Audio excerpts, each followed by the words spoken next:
నమస్తే. Welcome to ఒక TV. నేను మీ భాను. ప్రస్తుతం తెలంగాణలో అయితే రాజకీయాలు రకరకాలుగా మలుపులు తిరుగుతున్నాయి అనుకోవచ్చు. ఒక బీఆర్ఎస్ వైపు ఇటు వేరే పార్టీలు కాకుండా బీఆర్ఎస్ వైపు చూసుకున్నట్టయితే అటు కేటీఆర్, ఇటు హరీష్ రావు, ఇటు కవిత చాలా కాలం నుంచి అయితే ప్రభుత్వం చేంజ్ అయినప్పటి నుంచి అయితే కేసీఆర్ గెలిచినప్పటి నుంచి ఇంటి దగ్గరనే ఉంటున్నాడు. ఫామ్ హౌస్‌కి పరిమితమైన పరిస్థితి. మరి గజ్వేల్ ప్రజల పరిస్థితి ఏందో కనీసం ఒక్కసారి కూడా అసలు దాని గురించి ఎన్ని ఇష్యూస్ జరుగుతా ఉంటాయి, ఎన్ని నిర్బంధాలు జరుగుతా ఉంటే ఒక్క రోజు కూడా కేసీఆర్ అసలు మాట్లాడని పరిస్థితి. ఒక్క రోజు కూడా అసెంబ్లీకి రాని పరిస్థితి. అలాగే ఈ ఈ పార్టీ విషయానికొస్తే పెద్ద బాస్ విషయం పక్కకు పెడితే ఈ పార్టీ విషయానికొస్తే ఈ పార్టీలో ఉన్న ముగ్గురు వ్యక్తులు అటు కేటీఆర్ కావచ్చు, ఇటు హరీష్ రావు కావచ్చు, ఇటు కవిత కావచ్చు. కేటీఆర్, హరీష్ రావులో అయితే ఎక్కడ ఎక్కడ ఎట్లాంటి ఇష్యూస్ జరిగినా ప్రజల్లో ఇక్కడ వ్యతిరేకత జరిగినా, ఇక్కడ నిర్బంధాలు జరిగినా అక్కడ ముందుంటున్నారు, పోరాటం చేస్తున్నారు, పోలీస్ స్టేషన్‌కి వెళ్తున్నారు. నిర్బంధాలు అవుతా ఉన్నాయి, బయటికి వస్తూ ఉన్నారు. ఇక్కడక్కడ గాలింపులు జరుగుతూ ఉన్నాయి. ఎమ్మెల్సీ కవిత గారు ఇప్పటికీ లిక్కర్ కేసులో 6 నెలలు దాదాపు 6 నెలలు ఒక జైల్లో తిహార్ జైల్లో ఉండి వచ్చిన పరిస్థితి. వచ్చిన తర్వాత ఒక 2 నెలలు దాదాపు 60-70 రోజులు దాదాపు కేసీఆర్ దగ్గరే వాళ్ళ తండ్రి దగ్గర లేకపోతే దానికి సంబంధించిన పర్సనల్ ఇంట్లో 2 నెలలు అసలు ఎలాంటి మీటింగ్స్ కానీ ప్రజల్లో కలవడం కానీ లాంటివి కానీ లేకుండా 2 నెలల పాటు ఇంటి దగ్గరే పర్మిట్ అయిన పరిస్థితి. ఇప్పుడు బయటకు వచ్చి పూలే ఫ్రంట్ ఏర్పాటు చేస్తూ ఉన్నాను, జాగృతిని మళ్ళీ నడిపిస్తూ ఉన్నాను. జాగృతిని చాలా అప్పుడు తెలంగాణ ప్రభుత్వం నడిపి దాన్ని మళ్ళీ ఆపివేసిన పరిస్థితి. దానికి సంబంధించిన జాగృతిలోని సంఘ నాయకులు కూడా చాలామంది సైలెంట్గా అయిపోయిన పరిస్థితి. ఇప్పుడు ఏమి వచ్చిన తర్వాత జాగృతిని మళ్ళీ ట్రెండ్ చేస్తున్నారు, కొంచెం పెంచే ప్రయత్నం చేస్తూ ఉన్నారు. అలాగే బీసీ వాదాన్ని ముందు పెట్టుకొని రాజకీయాలు చేస్తామనే ఆలోచనతో ఉన్నట్టుగా తెలుస్తూ ఉంది. కేటీఆర్ సంబంధించిన నాయకులేమో కేటీఆర్ సీఎం, అతను ఏ మీటింగ్ పెట్టినా అక్కడ కేటీఆర్ సీఎం అని చెప్పి వాళ్ళైతే నినాదాలు చేస్తున్న పరిస్థితి. అలాగే మన కవిత గారికి సంబంధించిన విషయంలో ఆమెకు సంబంధించిన ఎవరైతే ఉన్నారో ఫ్యాన్స్ ఆమెకు సంబంధించి కవిత సీఎం అంటారు. మరి హరీష్ రావు పరిస్థితి ఏంటి? హరీష్ రావు మరి సైలెంట్ ఉండడం కారణం ఏంది? మరి అయితే ఏదైనా పార్టీలోకి వెళ్ళే ప్రయత్నాలు జరుగుతూ ఉన్నాయా? హరీష్ రావు అసలు ఎక్కడా కూడా పెద్దగా మాట్లాడినట్టుగా లేదు. మరి ఎందుకు సైలెంట్గా ఉన్నట్టు?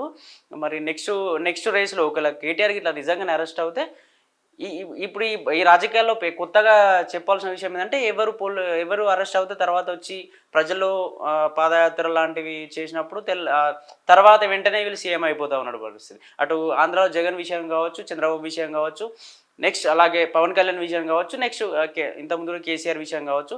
అలాగే ఇప్పుడు కవిత గారు కూడా పోలీస్ స్టేషన్కి వెళ్ళి తిహార్ జైలుకి వెళ్ళొచ్చిన తర్వాత ప్రజల్లోకి వస్తే ఆ ఇమేజ్తో కేసీఆర్ కూతురునని చెప్పి ఆ ఇమేజ్తో బీసీ వాదం ముందు పెట్టుకొని నేను రాజ్యాన్ని ఏలొచ్చు అనే ఒక ఏమైనా భావంతో ముందుకు వస్తా ఉందో తెలియదు. ఒకసారి తెలుసుకుందాం అసలు బీసీ వాదాన్ని ఎందుకు ఎత్తుకోవాల్సి వచ్చింది, సీఎం కావాలనే మన కళ్ళగా ఉంటా ఉందా కవిత గారు అని చెప్పి ఒకసారి చూద్దాం. ఆమెకు సంబంధించి దిశలో ఒక మెయిన్ హెడ్లైన్స్ అయితే ఇవ్వడం జరిగింది. దాని గురించి ఒకసారి తెలుసుకునే ప్రయత్నం చేద్దాం. ఇక్కడ చూసుకోవచ్చు, అస్తిత్వం కోసం పాకులాట. అంటే సీఎం కావాలనే చెప్పి ఈ అస్తిత్వాన్ని ఈ తెలంగాణను నేను మళ్ళీ మా కుటుంబమే అనుభవించాలనా, లేకపోతే ఏదో చేసేద్దాం ప్రజలకు అని చెప్పి అంతకుముందు 10 సంవత్సరాలు ఏం చేయలేకపోయినాం, ఇప్పుడు ఏమైనా చేద్దామని చెప్పి ఈ పోరాటమా అర్థం కాదు, అస్తిత్వం కాదు పోరాటం అని చెప్పి ఒక హెడ్లైన్ అయితే చూస్తా ఉన్నాం. బీసీ అనే పదాన్ని జపం చేస్తున్నారు. దీంతో ఆమె వైఖరిపై కేడర్తో పాటు ప్రజల్లో విమర్శలు వినిపిస్తున్నాయి. బీసీ ఎక్కడ చూడు ఆమె మీటింగ్లలో ప్రతి ఒక్క బీసీ నాయకులతో కావచ్చు, మరి అది అందరూ బీసీ నాయకుల ఓన్లీ మరి బీఆర్ఎస్లో ఉన్న బీసీ నాయకుల మరి తెలియదు, కానీ అందరు బీసీ నాయకులతో అయితే మీటింగ్స్ ఏర్పాటు చేస్తూ ఉన్నది. పర్సనల్గా ఒక దగ్గర ఇంటి దగ్గర మీటింగ్ ఏర్పాటు చేసి అన్ని కులాలకు సంబంధించిన వాళ్ళ దాదాపు 90 కుల సంఘాలు అనుకుంటా వాళ్ళందరితో మీటింగ్ అయితే ఏర్పాటు చేసిన తర్వాత ఒక ధర్నా చౌక్లో కూడా పెద్ద ఎత్తున ప్రోగ్రామ్ కూడా అరేంజ్ చేసినటువంటి పరిస్థితి. ఆ ప్రోగ్రాంలో బీసీలకు అసెంబ్లీలో స్థానం కల్పించాయి. రాజకీయ ఆస్తిక సామాజిక న్యాయాన్ని అందించాలి. ప్రతి ఒక్కరికి ఎమ్మెల్యేలు కావాలనే కోరిక ఉంటుంది, సీఎంలు కావాలని కోరిక ఉంటుంది, ఎంపీలు కావాలని కోరిక ఉంటుంది అని చెప్పి పెద్ద ఎత్తున మాట్లాడిన పరిస్థితి. మరి అంతకుముందు కేసీఆర్ ప్రభుత్వంలో ఏ ఒక్కరికైనా బీసీలకు న్యాయం జరిగిందా అంటే జరగలేదు. అసెంబ్లీలో ఎంతమంది బీసీలు ఉన్నారు, అది చాలా తక్కువ మంది. పార్లమెంట్కి ఎంతమంది బీసీలను పంపించారో చాలా తక్కువ మంది. అలాగే చూసుకున్నట్టయితే ఈ బీసీలకు ఎవరైతే ఈ బీసీల ఓట్లు ఎక్కువ ఉంటాయి ఈ దేశంలో కావచ్చు, రాష్ట్రంలో కావచ్చు, బీసీలందరి కోసం కలిసి నడుస్తే సీఎం అయ్యే ఛాన్స్ ఉంది, లేకపోతే నెక్స్ట్ బీఆర్ఎస్ ఫామ్ అయ్యే ఛాన్స్ ఉందని చెప్పి దానికోసం వెళ్తున్నారు అని తెలుసుకుందాం ఒకసారి. మరి నెక్స్ట్ ఏముంది అంటే సీఎం పదవి కోసం ఆశలు. మరి నెక్స్ట్ చెప్తా ఉన్నాను కదా, ఇంతకుముందు కేసీఆర్ అయిపోయింది, తర్వాత కేటీఆర్ సీఎం అవుతాడని చెప్పి కోపంతోనో, లేకపోతే నెక్స్ట్ కేటీఆర్ జైలుకి వెళ్తే ఈ కార్ రేస్ విషయంలో కేటీఆర్ జైలుకి వెళ్తే మరి నెక్స్ట్ నేనే సీఎం అని చెప్పి దానికి సంబంధించిన ఏమైనా ఆలోచన ఏమైనా ఉందా? సీఎం పదవి కోసం ఆశలంట. కవిత రీసెంట్‌గా నిర్వహించిన కార్యక్రమాల్లో పాల్గొన్న జాగృతి కార్యకర్తలు కవిత సీఎం అంటూ నినాదాలు చేశారు. కార్యకర్తలు ఉత్సాహంతో ఆ నినాదాలు చేస్తున్నారా? లేకపోతే ఎవరైనా ప్రోత్సహిస్తే చేస్తున్నారా అనే అనుమానాలు గులాబీ లీడర్‌లో ఉన్నాయి. అవును, ఇది మాత్రం 100% అండి. కవిత ఎక్కడ ప్రోగ్రామ్ పెట్టినా దానికి సంబంధించిన మహిళా నాయకులు కావచ్చు, మొన్న అట్లా చూసుకున్న ధర్నా చౌక్‌లో కూడా బీసీ నాయకులు కూడా చాలా మంది ఎక్కడెక్కడ నుంచి వచ్చిన బీసీ నాయకులు కూడా మరి కవిత సీఎం అని అరుస్తా ఉన్నారు. మరి ఎవరైనా అరిపిస్తున్నారా బయట నుంచి? కావాలని ఎవరైనా ప్రోత్సహిస్తున్నారా? చేయండి, మన కవిత నెక్స్ట్ సీఎం చేద్దాం, అంటే ఈ తెలంగాణ రాష్ట్రంలో మూడవ ముఖ్యమంత్రిగా ఒక మహిళ ఉండాలని చెప్పి ఏదైనా ఆలోచనతో చేస్తూ ఉన్నారా? తెలీదు అసలు ఏంది అనేది ఒకసారి చూద్దాం. నిజానికి 2023లో జరిగిన అసెంబ్లీ ఎన్నికల్లో కవిత పోటీ చేయలేదు. అలాగే ఆ తర్వాత జరిగిన పార్లమెంట్ ఎన్నికల్లో సైతం నిలబడలేదు. అంటే 2023లో అసెంబ్లీలో కవిత ఎలాంటి పోటీ చేయలేదు, టికెట్ ఇవ్వలేదు, పోటీ చేయలేదు ఆమె. అలాగే పార్లమెంట్ ఎన్నికల్లో కూడా నిలబడలేదు. అలాగే ఆమె కేవలం 2014 ఎన్నికల్లో ఒక్కసారి మాత్రమే ఎంపీగా గెలిచారు. 2014 అంటే తెలంగాణ కొత్తగా ఏర్పాటైన తర్వాత, తెలంగాణ ప్రభుత్వం ఫస్ట్ ప్రభుత్వం తీసుకొచ్చిన తర్వాత అప్పుడు కొత్తగా ఎమ్మెల్సీ అయ్యారు. సీఎం పదవి కోసం అటు అన్న కేటీఆర్ తోటి బావ హరీష్తో పోటీ పడుతున్నారనే అనుమానాలు కేడర్తో కలుగుతున్నాయి. ఒకవేళ ఆమెకు సీఎం కావాలని ఆశ లేకపోతే జాగృతి కార్యకర్తల నినాదాలను ఎందుకు అడ్డుకోవడం లేదని ప్రశ్నలు వస్తున్నాయి. ఎందుకు ఇప్పుడు చాలా మంది సీఎం కవిత అన్నప్పుడు అట్లా అనకండానో ఏదో ఒకటి పర్సనల్ గానో లేకపోతే స్టేజ్ పైన అట్లా అనకండి, సీఎం క్యాండిడేట్ కానీ ఏదో చెప్పే ప్రయత్నం చేయాలి. కానీ వాళ్ళు ఎంత సీఎం అని వచ్చినా కానీ మేము అంటే సంతోషపడుతున్నట్టుంది లోపల నెక్స్ట్ సీఎం నేనే అని చెప్పేసి. మరి ఏమన్నా జరుగుతుందా అని ఆ విషయాలు ఒకసారి మళ్ళీ తెలుసుకుందాం. నెక్స్ట్ కవిత ఎంట్రీతో కన్ఫ్యూజన్. కవిత ఎంట్రీతో నాకు తెలిసి కేటీఆర్ ఏమో కానీ హరీష్ రావుకి మాత్రం పిచ్చిలేస్తుండొచ్చు అనుకోండి. ఎందుకంటే అయ్యే తర్వాత కొడుకు సీఎం అయ్యేటట్టు ఉన్నాడు, మరి నెక్స్ట్ మరి కవితనే ఉన్నట్టుంది, మొత్తం ఫ్యామిలీదే ఉంది, మరి నా పరిస్థితి ఏందని చెప్పి అయోమయంలో ఉన్నటువంటి పరిస్థితి. అలాగే కవిత జాగృతి పేరుతో సొంత దుకాణం తెరవడం ఏంటని గులాబీ లీడర్లో అసహనం వ్యక్తం చేస్తున్నారు. ఇప్పటికే మీడియాలో కవరేజ్ కోసం బాబా మొదలైన హరీష్ కేటీఆర్ మధ్య తీవ్ర పోటీ కొనసాగుతున్న విమర్శలు చాలా కాలంగా వినిపిస్తూ ఉన్నాయి. ఒకరు ఒక ప్రోగ్రాం నిర్వహిస్తే మరొకరు అందుకు పోటీగా ఇంకో ప్రోగ్రాం నిర్వహించడం పోటాపోటీగా మారింది. ఈ మధ్య అసెంబ్లీ సాక్షిగా కూడా ఇరువులు పోటాపోటీ ప్రోగ్రామ్స్ దీనికి సాక్ష్యంగా నిలిచాయి. అయితే వీరిద్దరి మధ్యలో కవిత సొంత ప్రోగ్రామ్స్ నిర్వహించడం పట్ల పార్టీ కేడర్లో కన్ఫ్యూజన్ మొదలైంది. దీంతో ఎవరి కార్యక్రమానికి వెళ్లాలో అర్థం కాక పలువురు ఎమ్మెల్యేలు, మాజీ ఎంపీలు అయోమయంలో పడిపోయారు. ఇది మాత్రం వాస్తవం అండి. కవిత గారు కనీసం అలా పార్టీ కండువా, బీఆర్ఎస్ కండువా వేసుకోకుండా ఓన్లీ జాగృతి కండువా వేసుకుంటూ దానికి సంబంధించిన మీటింగ్లో కూడా వాళ్ళందరికీ ఎలాంటి బీఆర్ఎస్ కండువా లేకుండా, ఫ్లెక్స్ కటౌట్లలో కూడా ఎలాంటి బీఆర్ఎస్ గుర్తు లేకుండా, నాన్నగారి ఫోటో, బాబాయిన హరీష్ రావు ఫోటో, కేటీఆర్ ఫోటోలు పెట్టుకుని ఓన్లీ జాగృతికి సంబంధించిన సినారియోస్ మాత్రమే ఇక్కడ ఏర్పాటు చేస్తున్న పరిస్థితి. ఎందుకు మరి బీఆర్ఎస్ కండువా వేసుకోకపోవడానికి కారణం ఏంది? సొంత ఎజెండాతో ఏమో వెళ్తుందా అని చెప్పేసి ఇటు పోటాపోటీగా ప్రెస్ మీట్స్ కావచ్చు, ఏదైతే అల్లర్లు దీనికి సంబంధించిన నిర్బంధాలు జరుగుతూ ఉన్నాయో తెలంగాణ రాష్ట్రంలో కాంగ్రెస్ ప్రభుత్వం చేస్తున్న నిర్బంధాలు జరుగుతూ ఉన్నాయి. ఆ నిర్బంధాల గురించి ఒకరి తర్వాత ఒకరు పోటాపోటీగా ప్రెస్ మీట్లు, ఒకసారి కేటీఆర్ ప్రెస్ మీట్ పెడితే అతనికి దీటుగా ఇంకొకసారి హరీష్ రావు ప్రెస్ మీట్, వీళ్ళిద్దరు తెలియకుండా ఆమె పర్సనల్గా ఇలాంటి పార్టీ నాయకుల గురించి చర్చించకుండా ఆమె పర్సనల్గా కూడా ఏర్పాటు చేస్తూ ఉంది. మరి దీనికి సంబంధించి ఏమైనా వీళ్ళ మధ్య ఏమైనా వివాదాలు వస్తున్నాయా? నాడు బీసీల గురించి ఎందుకు మాట్లాడలేదు? ఇది కూడా ఒక పాయింట్ అండి. ఒకనాడు 10 సంవత్సరాల పరిపాలనలో ఎందుకు బీసీల గురించి ఒక్కసారి మాట్లాడే? బీసీ బంద్ ఇచ్చారు. బీసీ బంద్ ఇస్తే ఎంతమంది నాయకులకు బీసీ బంద్ వచ్చింది? ఆ బీసీ బంద్ వచ్చిన వాళ్ళు దాదాపు 100% చెప్తా ఉన్నాం, ప్రతి గ్రామంలో బీసీ బంద్ వచ్చిన వాళ్ళు ఎక్కువగా బీఆర్ఎస్ ఆర్ టీఆర్ఎస్, అంతకుముందు టీఆర్ఎస్ కాబట్టి టీఆర్ఎస్ నాయకులు మాత్రమే ఉన్నారు. అది మాత్రం 100%. ఎవరికైతే మాకు సపోర్ట్ చేస్తారో, వీళ్ళు మాకు ఓటేశారని చెప్పి వెతుక్కుంటూ బీసీ బంద్ ఇచ్చిన పరిస్థితిని చాలా చూసాం.